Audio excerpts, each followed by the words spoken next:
गोष्टीचे नाव हॉस्टेल एक रहस्य। ही गोष्ट आहे 4 वर्षापूर्वीची। 12वीचा रिझल्ट नुकताच लागला होता।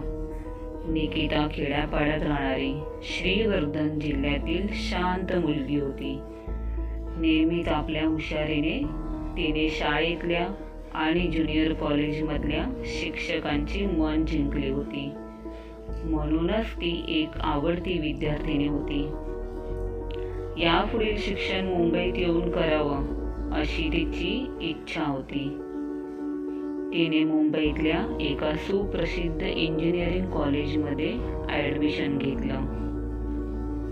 आता गाव सोडून एवढ्या लांब मुंबईत आली होती, तर मग राहायचं कुठे हा विचार करत असतानाच प्रियांका नावाच्या तिच्या कॉलेजमधल्या मैत्रिणीने सल्ला दिला की आपण हॉस्टेलमध्ये एकत्र राहूयात।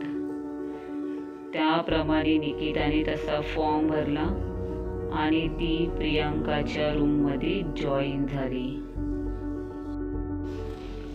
दुपारी कॉलेजचे लेक्चर संपल्यानंतर निकिता हॉस्टेलमध्ये जाऊन नेहमी प्रियांकासोबत गप्पा मारत असे। दोघी पण मस्ती करत असत। प्रियांकाला एक सवय होती, ती म्हणजे ती कधी जास्त लेक्चर अटेंड करत नसे आणि अख्खा दिवस त्या हॉस्टेलमध्येच एकटी राहत असे। हल्ली निकिताला खूप टेन्शन आलं होतं, कारण हॉस्टेलची रूम 3 मुलींसाठी असते, पण ह्या तर दोघीच होत्या। त्यामुळे निकिताला खूप टेन्शन आलं होतं। प्रियांका हल्ली एकटी राहायची, जास्त कोणाशी बोलायची नाही। का कोणास ठाऊक ती निकितासोबत हल्ली जास्त बोलत नसे। दुपारी हॉस्टेलमध्येच थांबायची आणि काळोखात बसून राहायची। तिचं असं वागणं कुठेतरी निकिताला खूपत होतं। एकदा रात्री निकिता अचानक उठली। तिला झोपच येत नव्हती। मग ती उठली आणि प्रियांकाकडे पाहिलं, तर प्रियांका जागेवर नव्हती। ती वॉशरूममध्ये गेली असणार, म्हणून निकिता बेडवर उठून बसली। 20 मिनिटे झाली तरी पण प्रियांका येत नाही, म्हणून ती पाहायला गेली तर तिथे कोणीच नव्हतं। मग कुठे गेली असेल हा विचार करतानाच तिची नजर त्या रूममध्ये गेली, जिथे या दोघी एरवी जात नसत। तिने हळूच डोकावून पाहिलं त्या रूममध्ये, तर तिकडे सगळीकडे अंधार होता आणि कोणीतरी एका खुर्चीवर बसलं होतं। कोण असेल? प्रियांका तर नाही ना त्या खोलीत? अंधारात कोण काय करतंय?